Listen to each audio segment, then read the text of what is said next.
So the first division is China division. In China division, they are manufacturing memory devices and keyboards only. Multinational company. Then there is a South Korea division.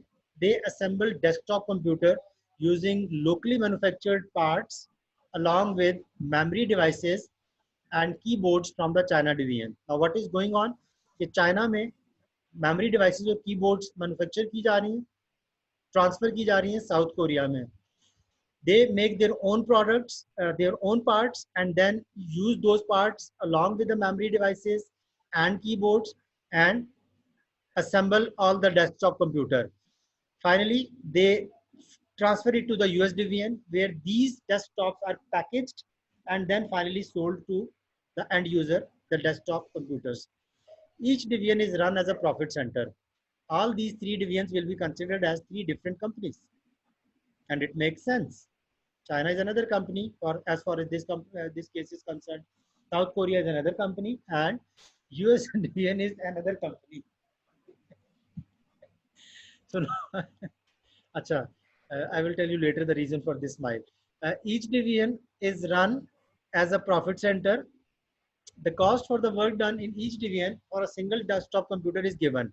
Now, what is going on? China spends 900 yuans in terms of variable cost on one computer products, on memory devices and keyboards of one computer. Their fixed cost is 1980 yuans, Chinese currency. South Korea then further adds some parts. The cost is 350,000 won, and their fixed cost is 470,000 won, their own currency. Then US adds $125 on that computer in US, and their fixed cost is $325. All these costs are their relevant cost, what they incur. They but they incur in their own country. Now, what happens in China? Tax rate is 40%. In Korea, tax rate is 20%. In US, tax rate is 30%, which means that China is highly tax aggressive economy, and Korea is very tax friendly economy. Now, definitely the parent company is one.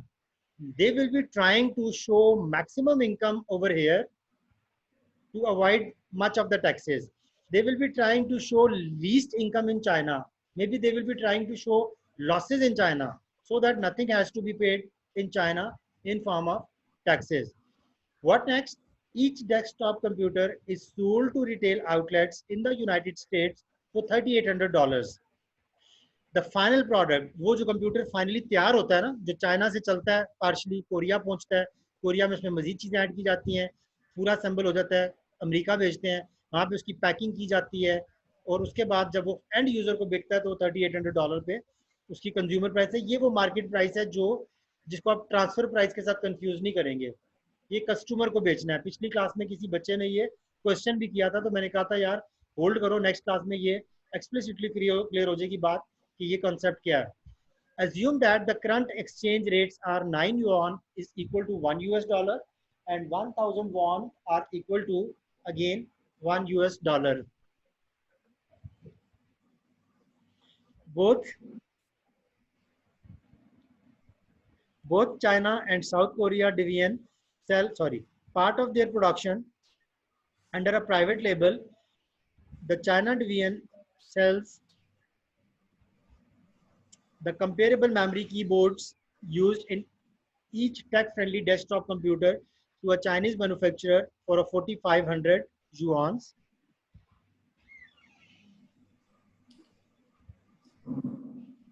Task bar को hide करना कैसे करेंगे?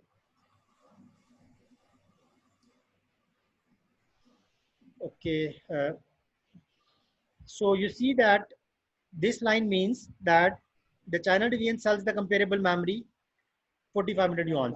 China ये जो भी चीज़ बना रहा है, ये अगर वो अपनी चाइनीज मार्केट में प्राइवेटली बेचें तो 4,500 yuan की बिकती है. इसका मतलब है कि अगर ये साउथ कोरिया को भी देंगे ना तो they will be expecting this 4,500 yuan price.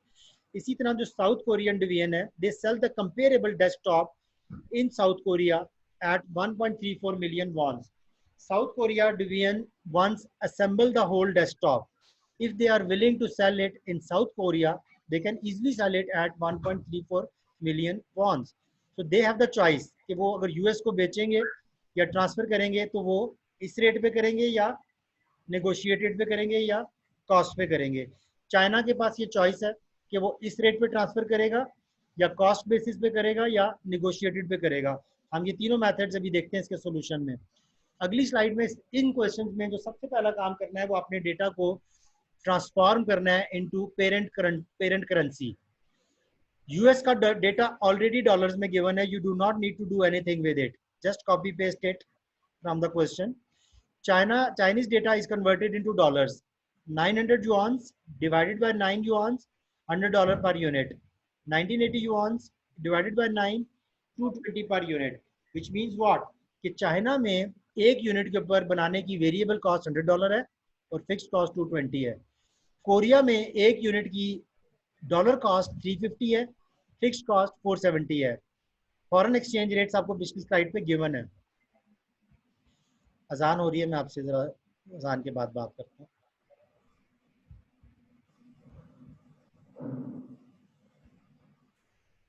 Recording.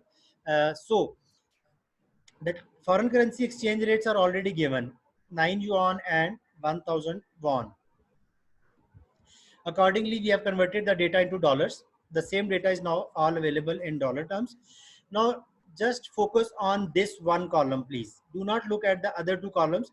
These are three different solutions given columnar given column wise.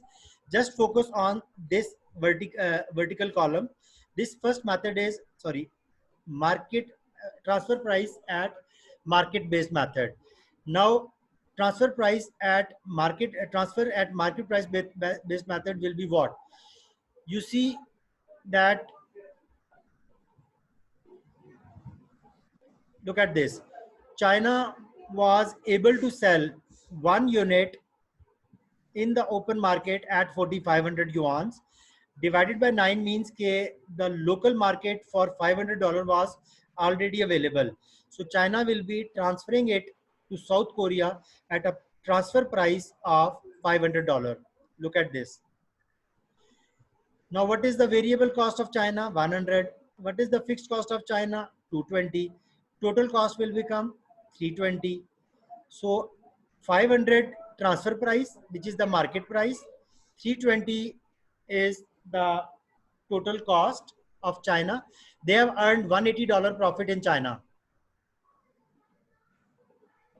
They have sold their own product to their own company in some other country. So Chinese government is least bothered कि आपने बेचा किसको है।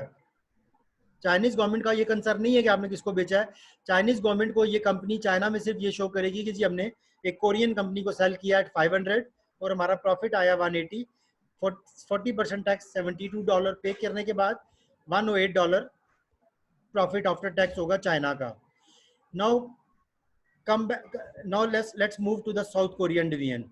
Go back to the previous slide. South Korea का variable cost कितना था? 350 और fixed cost कितना था? 470। और साउथ कोरिया अपना डेस्कटॉप कितने में सेल कर सकता है? 1.34 मिलियन। इसको अगर मैं रेट के साथ डिवाइड करूं तो ये $1340 बनता है। तो साउथ कोरिया यूएस को भी 1340 पे ही बेचेगा, वो कोई लिहाज नहीं करेगा, वो कहेगा कि जी 1340, सिंपल एज दैट। उसकी अपनी कॉस्ट देखें दोबारा, 350 है और 470 है। उसकी अपनी वेरिएबल कॉस्ट 350 है, 470 है। यहाँ पर एक नई कॉस्ट आ गई, ट्रांसफर्ड इन कॉस्ट, क्योंकि कोरिया को चाइना से ये प्रोडक्ट्स के पार्ट्स मुफ्त नहीं मिले थे। उन्होंने जो 500 के बेचे थे, उनका रेवेन्यू था, वो $500 इनकी ट्रांसफर्ड इन कॉस्ट है। इसको आप परचेज कॉस्ट नहीं बोलते, क्योंकि आप अपनी ही कंपनी से ट्रांसफर इन कर रहे हैं। तो यहाँ पे वो जो रेवेन्यू चाइना का था वो कोरिया में कॉस्ट के तौर पे सामने आ गया। 500 के उन्होंने वो पार्ट्स खरीदे, 350 और 470 स्पेंड करके उसको कंप्लीट किया। टोटल कॉस्ट बन गई उनकी 1320 और मार्केट में उन्होंने सेल किया 1340 पे। $20 उनको बच गए प्रॉफिट में। कोरिया में टैक्स रेट 20% है, $4 उस पर उन्होंने टैक्स पे किया। If these figures are in millions, ये तो एक कंप्यूटर की बात हो रही है, अगर ये मिलियन कंप्यूटर है तो you can have an idea कि ये 4 मिलियन का टैक्स है। $16 या $16 मिलियन का ये प्रॉफिट आफ्टर टैक्स कोरिया में हो गया। यहाँ से बात आगे चली जाएगी यूएस में। यूएस में क्वेश्चन बता रहा है कि one computer is sold in the market at $3800, transferred in cost 1340 है, क्योंकि कोरिया ने साउथ यूएस को ट्रांसफर किया है एट मार्केट प्राइस। उन्होंने कहा यार हमारा तो कोरिया में ये $1340 का बिक रहा है, लेना है तो इतने का लो, इससे कम पे हम नहीं देंगे, इन फुल डिसेंट्रलाइज्ड एनवायरनमेंट। तो 1340 का यूएस ने उनसे लिया, और यूएस की अपनी कॉस्ट आपको गिवन है 125 और 325, वो उसमें ऐड होंगी। ज़ाहिर यूएस में भी तो खर्चा होगा ना पैकिंग का, वो खर्चा ऐड करके टोटल कॉस्ट बनती है 1790। This total cost of 1790 subtracted from 3800 gives you total profit of 2010। 30% tax पे करने के बाद, 603 का टैक्स पे करने के बाद आपकी जो डिवीजन की जो नेट इनकम यूएस की आई है वो आ गई है 1407। अब हो ये रहा है कि एक कंप्यूटर जो चाइना से चला $108 कमाता हुआ कोरिया पहुंचा, मजीद $16 कमाए, यूएस पहुंचा, $1460 और कमा लिए। एक कंप्यूटर के ऊपर कंपनी ने 3 मुल्कों में प्रॉफिट्स अर्न किए। मैं आपके आगे आपको समरी दिखाता हूँ, ये वाला पहला कॉलम देखें सिर्फ, कि ये समरी आप देखें कि वो एक कंप्यूटर जब बिकता है तो चाइना से लेके अमेरिका तक ओवरऑल प्रॉफिट एक कंप्यूटर पे जो बनता है वो $1531 बन जाता है, अगर मार्केट प्राइस मेथड यूज किया जाए। अगले 2 मेथड अभी हमने पढ़े नहीं है, लेकिन आप ये देखेंगे अगले 2 मेथड्स में प्रॉफिट बढ़ रहा है। 1661 इधर आ रहा है, 1672 इधर आ रहा है। डेफिनेटली कंपनी कहेगी ये वाला मेथड यूज करो कि जिसमें तीनों मुल्कों में मिला के ओवरऑल प्रॉफिट जो है वो $1672 मिलियन बन रहा है। अब दूसरा मेथड समझ लीजिए। दूसरा मेथड ये कि ट्रांसफर मार्केट प्राइस पे ना किया जाए, 200% ऑफ फुल कॉस्ट पे कर दिया जाए। मार्केट प्राइस पे ना किया जाए, 200% ऑफ फुल कॉस्ट पे किया जाए। 200% ऑफ फुल कॉस्ट का मतलब क्या होता है? चाइना की फुल कॉस्ट कितनी थी? 100 और 220, ये मिला के बनती है 320। 320 का डबल चार्ज करेगा चाइना, 320 का डबल चार्ज करेगा। वो कहेगा जी हम इतने का देंगे, 640। 200% का मतलब है ट्वाइस। फुल कॉस्ट का मतलब है वेरिएबल और फिक्स दोनों। अब जब वो 640 का उसने बेचा, 320 उसकी कॉस्ट थी, तो उसकी 320 बाकी पैसे उसको बच गए, उसके ऊपर उसने टैक्स पे किया 40%, 192 प्रॉफिट हो गया। अब जरा आप कोरिया में आ जाएं, कोरिया की अपनी कॉस्ट कितनी है? 350 और 470। पे अटेंशन, कोरिया की अपनी कॉस्ट कितनी है? 350 और 470, और अब की बार उन्होंने चाइना से 640 में लिया है, तो फुल कॉस्ट ये तीनों बन जाएंगी। ये तीनों को ऐड करेंगे तो ये फुल कॉस्ट बनेगी, कोरिया की वेरिएबल कॉस्ट, कोरिया की फिक्स्ड कॉस्ट और कोरिया की परचेज कॉस्ट या ट्रांसफर्ड इन कॉस्ट। ये तीनों का टोटल बनता है 1460। इस 1460 का डबल चार्ज करेगा कोरिया यूएस को, तो वो बनता है 2920। तो 1460 माइनस करने के बाद उतना ही प्रॉफिट बचेगा, टैक्स देने के बाद $1168 का प्रॉफिट आफ्टर टैक्स हो जाएगा। अब अगर आप देखेंगे इस मेथड में 108 था, इधर 192 हुआ, बढ़ गया, इधर 16 था, इधर 1168 हो गया, थाउजेंड्स ऑफ डॉलर्स बढ़ गए हैं। अब आगे जरा आइए और एक चीज इंपॉर्टेंट नोट करें कि यूएस ने 2920 का बाय किया, 125 और 325 उसकी अपनी कॉस्ट है, टोटल कॉस्ट उसकी 3370 है। यूएस इसका 200% नहीं लगा सकता, ये 200% सिर्फ ट्रांसफर प्राइसेस के लिए था। यूएस ने तो आगे एंड यूजर को बेचना है। जब आप एंड यूजर को बेच रहे होंगे तो आखिरी डिपार्टमेंट कोई भी मेथड यूज करते रहे, वो यही यूज करेगा सेल्स प्राइस जो मार्केट प्राइस है। ट्रांसफर प्राइसेस सिर्फ पहले 2, 3, 4 डिवीजन में चेंज होंगी, आखिरी डिवीजन जो होगा उसमें ट्रांसफर प्राइस नहीं होती, उसमें सेल्स प्राइस ही रहेगी। ये वो क्वेश्चन है जो लास्ट सेशन में प्रॉबेबली फौजी ने या किसी और स्टूडेंट ने रेज किया था, तो मैंने कहा था कि आपको अगले आने वाले क्वेश्चन में इसका आंसर मिलेगा। आप नोट करें कि चाइना ने अपनी कॉस्ट का डबल करके बेच दिया, इन्होंने अपनी कॉस्ट चाइना वाली भी डाल के डबल करके बेच दिया यूएसए को। यूएसए बेचारा मजबूर है, क्योंकि उसने तो आगे कस्टमर को बेचना है। कस्टमर के साथ हम ऐसा नहीं कर सकते कि जी हम आप हमारी ट्रांसफर प्राइस पॉलिसी चेंज हो गई है तो 3000 वाली चीज अब आपको $7000 में देंगे। कस्टमर कहेंगे thank you very much, bye bye. Computer है ना, 2 लाख कंपनियां दुनिया में बेच रही हैं कंप्यूटर, वैसे ही मैंने कहा जरूरी नहीं 2 लाख से ज्यादा ही बेच रही होंगी, millions of companies are selling computers. तो कहने का मकसद ये है कि अब आप यहाँ पर देखेंगे ओवरऑल रिजल्ट क्या आया, कि रिजल्ट जब आप देखते हैं तो आपको पता चलता है कि यार 200% ऑफ फुल कॉस्ट पे अगर हम ट्रांसफर करें तो ओवरऑल प्रॉफिट कंपनी जनरेट करती है $1661 एक कंप्यूटर पे। अब आप खुद देखें कि अगर ये कंपनी 1 मिलियन कंप्यूटर के ऊपर ऑपरेट कर रही है तो कंपनी को 1531 मिलियन प्रॉफिट अच्छा लगेगा या 1661 million profit? Definitely 1661 million of profit. उससे भी ज्यादा अच्छा लगेगा 1672 मिलियन ऑफ प्रॉफिट। और वो आ रहा है तीसरे मेथड से, जो है 350% of variable cost. 350% of variable cost में आपने करना ये होता है कि आप सिर्फ जो चाइना की वेरिएबल कॉस्ट थी जो कि थी 100, उसका 3.5 गुना ले लें, उसका 350% ले लें, तो 100 का 350% होगा $350। और अकॉर्डिंगली अब आपके साथ होगा ये कि आपका जो प्रॉफिट आफ्टर टैक्स जो बनेगा वो $18 बनेगा। नो नोट इन कोरिया कि कोरिया को अब ये $350 में मिला, अब सस्ता मिल गया है। पहले 500 का मिल रहा था, फिर 640 का मिल रहा था, अब बहुत सस्ता मिला है 350। कोरिया की अपनी वेरिएबल कॉस्ट 350 है और फिक्स्ड कॉस्ट 470 है। अब एक इंपॉर्टेंट चीज यहाँ पर ये नोट करें कि 350% ऑफ वेरिएबल कॉस्ट में सिर्फ ये 350 नहीं लेना, ये दोनों लेने, क्योंकि ये दोनों वेरिएबल कॉस्ट हैं। ट्रांसफर्ड इन भी वेरिएबल होती है, वो फिक्स नहीं हो सकती, और डिवीजन की अपनी वेरिएबल कॉस्ट भी वेरिएबल है। तो आपने 700 का 350% लेना है। You have to take 350% of 700, that is 2450. Accordingly, your profit after tax will be 1024. US will charge the same price 3800 because this is the price for the end user, और इनको अब ये बाय करना पड़ा है, ट्रांसफर करना पड़ा है 2450 में। Accordingly profit after tax is 630। तो you can see over here कि this is 1672। So here I concluded that the whole difference was basically because of the taxation. Here the total tax was 72, 128, and 12. Here the tax was 4, 292, and 250. Sorry, you have to see this way. Using this method, the taxes were 72 million, 4 million, and 603 million. Definitely these were the most of the taxes the company has to pay in 3 different countries. If you will be totaling 128 with 292 and 129, you will be getting lesser total taxes as against this method. And if you will be adding tax of 12 and 256 and 270, you will be getting least taxes paid in 3 different countries by this one company. So this is the core or the essence of the transfer pricing methods.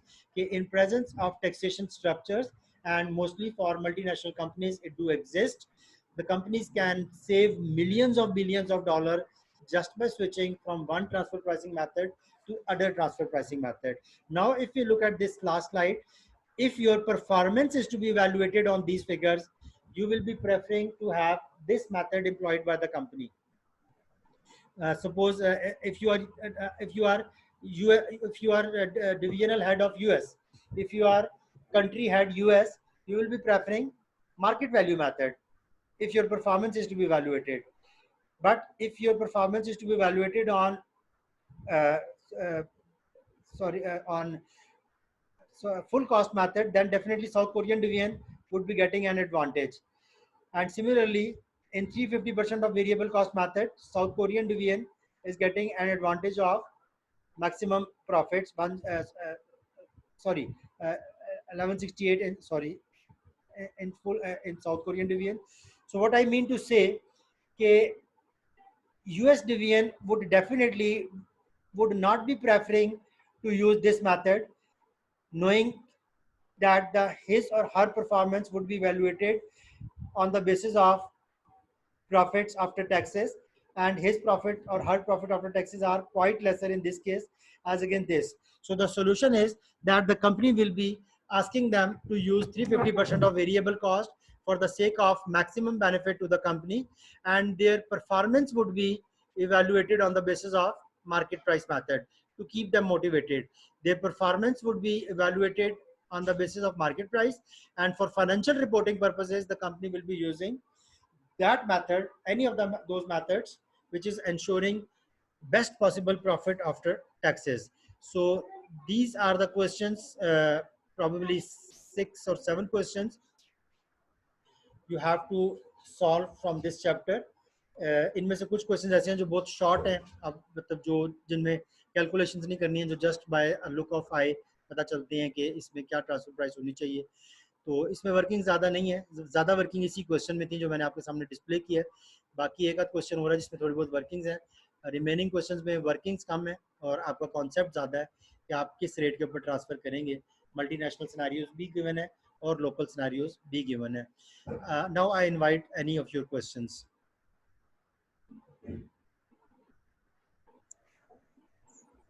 Sir ये performance के लिए आप बता देंगे कि हमने market वाला क्यों यूज कर रहे हैं? परफॉर्मेंस मेजरमेंट के लिए मार्केट वाला यूज़ करना देखें इसलिए ज़रूरी है कि आप देखें परफॉर्मेंस मेथड में यूएस डिवीजन का प्रॉफिट सबसे ज़्यादा शो हो रहा है मार्केट मेथड में, ठीक है। डिसेंट्रलाइज्ड एनवायरनमेंट में होता क्या है यार, एक तो ये मुझे विंडोज़ बहुत तंग कर रही है, इसकी आज ना समझ नहीं कुछ आ रही कि ये कंट्रोल में मेरे, एक मिनट ठहरे बेटा, मैं आपकी बात का जवाब दे रहा हूँ, उसको क्लोज करूँ जरा। देखिए डिसेंट्रलाइज्ड एनवायरनमेंट होता क्या है कि आपको फुल ऑटोनॉमी दी जाएगी, आप वो करें जो आपके डिवीजन के लिए बेस्ट है। अब अगर आप यूएस डिवीजन के हेड है, या यहाँ से चाइना डिवीजन से स्टार्ट करते हैं, अगर आप चाइना डिवीजन के हेड है ना, तो आपको पता है कि आपकी जो प्रोडक्ट है वो मार्केट में जितने की बिक सकती थी आपने उतने की बेच दी। कोरिया को पता था कि जितने की वो बेच सकता था उतने ही की उसने आगे बेची। यूएस डिवीजन को पता था जितने की वो बेच सकता था उतने ही की उसने आगे बेच दी। तो ये वो एग्जैक्ट फिगर है जो आपकी एक्चुअल परफॉर्मेंस को राइटली मेजर कर रहे हैं, क्योंकि चाइना डिवीजन वो पार्ट्स जो उसने बनाए थे वो चाइना में जितने के बेच सकता था उसने उतने के यूएस को दिए, उसने कोई लिहाज नहीं किया। दूसरा मेथड ये था कि वो 200% ऑफ फुल कॉस्ट पे बेचे, यानी वो अगर उसकी कॉस्ट $300 आ रही है तो वो 600 की बेचे। तो जाहिर है यूएस वाला, कोरिया वाला इतराज तो करेगा ना, यार एक चीज मुझे मार्केट में 500 की मिल रही है, मैं तुमसे 600 में क्यों लूं। तो चाइना कहेगा यार मुझे तो मसला नहीं है, कंपनी की तरफ से ऑर्डर आया। तो कोरिया कहेगा अच्छा ठीक है, कंपनी इसको समझाएगी कि यार तुम ले लो, इसमें तुम्हें बाद में समझाएंगे कि हम ऐसा क्यों कह रहे हैं। अब उसमें चाइना को फायदा हो गया, लेकिन ये फायदा चाइना की परफॉर्मेंस नहीं है। आप जरा पीछे चले ना, यहाँ पर आए, ये चाइना मार्केट वैल्यू के हिसाब से एक चीज 500 की बेच सकता था, इससे ज्यादा की उसकी मार्केट वर्थ नहीं थी। उसको कहा गया कि नहीं यार तुम 640 की बेच दो कोरिया को, उसने बेच दी। अब वो 640 की बेचने से जाहिर है चाइना का प्रॉफिट 108 के बजाय 192 पे जो गया है, इसमें चाइना की कोई एफिशिएंसी नहीं है। कंपनी ने मजबूर किया है, क्यों मजबूर किया, इसलिए कि चाइना में टैक्स रेट्स हाई होने की वजह से कंपनी चाह रही थी कि यार वहां पर प्रॉफिट ज्यादा शो नहीं करने हैं। कंपनी के डायरेक्टिव्स ये थे कि यार हमें टैक्स स्ट्रक्चर्स ऐसे हैं कि हम जरा एक और मेथड ट्राई करना चाह रहे हैं, इस पे देखना चाह रहे हैं कि क्या होता है। साउथ कोरिया जो अपनी एफिशिएंसी पे $16 से ज्यादा एक कंप्यूटर पे नहीं कमा सकता, उसको कहा गया कि 200% ऑफ फुल कॉस्ट पे बेचो। उसने जब 200% ऑफ फुल कॉस्ट पे बेचा तो उसकी कॉस्ट तो, क्योंकि उसने खरीदा ही महंगा था 640 का, टोटल कॉस्ट उसकी 1460 पे गई, उसने 2920 का यूएस वालों को पकड़ा दिया। अब 2920 की वो चीज पकड़ाई है जो मार्केट में 1340 से $1 ऊपर नहीं बिक सकती, कोरिया में वो बेचे तो 1340 उसकी बेस्ट प्राइस है। उसको कंपनी ने मजबूर किया कि नहीं यार तुम यूएस वालों को 2920 पे बेच दो। उसने, मुझे क्या मसला है, उसने बेचा, उसका एक कंप्यूटर का प्रॉफिट $16 के बजाय $1200 पे चला गया। अब इसमें इसकी तो कोई एफिशिएंसी नहीं है। परफॉर्मेंस तो उसकी यही है कि वो जो चीज बना रहा है वो मार्केट में मैक्सिमम जितने की बिक सकती थी उसके हिसाब से उसको रिवॉर्ड या इंसेंटिव इस फिगर्स पे मिलना चाहिए। जब वो 350% वेरिएबल कॉस्ट पे गए तो पता चला कि यार यूएस का प्रॉफिट तो बहुत कम रह गया, लेकिन कंपनी का ओवरऑल प्रॉफिट बहुत ज्यादा बढ़ गया, 1672 मिलियन हो गया। यूएस का कंट्री मैनेजर यहाँ पे रोला डाल देगा कि यार मेरी परफॉर्मेंस इस पे मेजर बिल्कुल मत करो, अगर एक्चुअल परफॉर्मेंस पे जाते हो तो वो मेरी एक्चुअल परफॉर्मेंस ये है, और that country manager is right. 1407 उसकी एक्चुअल परफॉर्मेंस है कि वो जितना मार्केट रेट के हिसाब से अगर पिछला माल खरीदता और मार्केट रेट के हिसाब से वो बेचता तो वो एक कंप्यूटर में 1407 प्रॉफिट बना रहा है। लेकिन कंपनी के फायदे के पीछे उसको सरेंडर करना पड़ा, और कंपनी कहेगी कि यार फाइनेंशियल रिपोर्टिंग पर्पसेस के लिए हम ये मेथड यूज करेंगे, आप अपने इनकम स्टेटमेंट जो पब्लिकली उस मुल्क में बना रहे हो उसमें ये वाले फिगर्स शो करो। हाँ, जो कंपनी की इंटरनल मीटिंग्स होंगी जहाँ पर आपको बोनसेस और रिवॉर्ड देने हैं, वहां पर हम आपकी परफॉर्मेंस को इस पे चेक करेंगे। ये नहीं हो सकता कि कोरिया को बोनसेस और रिवॉर्ड्स दे दिए जाएं कि यार तुम तो बहुत ज्यादा तबाकून किस्म के प्रॉफिट कमा के दे रहे हो, वो तबाकून प्रॉफिट्स नहीं है। वो सिर्फ उसको हमने एक लिबर्टी दी है कि क्योंकि कोरिया का टैक्स रेट बहुत कम है, क्वेश्चन में देखो ना, कोरिया में सिर्फ 20% टैक्स रेट है, तो कंपनी ये चाह रही है कि इनकम का ज्यादा से ज्यादा हिस्सा जो है वो कोरिया में डंप कर दो, वहां पे डिस्क्लोज कर दो। ऐसे समझ लो कि 3 बास्केट्स हैं, उसमें आपको बस $90,000 पड़ा हुआ है, और आपको कहा जाता है कि बास्केट ए के ऊपर टैक्स ज्यादा लगेगा, बास्केट बी पे जरा कम लगेगा, बास्केट सी पे सबसे कम टैक्स लगेगा। तो अब आपको चॉइस दी जाती है कि आप इस $90,000 को जैसे मर्जी डिवाइड करो, तो आप सबसे कम पैसे उस बास्केट में डाल दोगे कि जहाँ पे टैक्स कम से कम आपको देना है। बाकी सबसे ज्यादा पैसे आप, सॉरी, पैसे सबसे ज्यादा वहां डाल दोगे जहाँ सबसे कम टैक्स रेट लगा हुआ है, ताकि आपको टैक्सेस में बेनिफिट हो। Any other question please?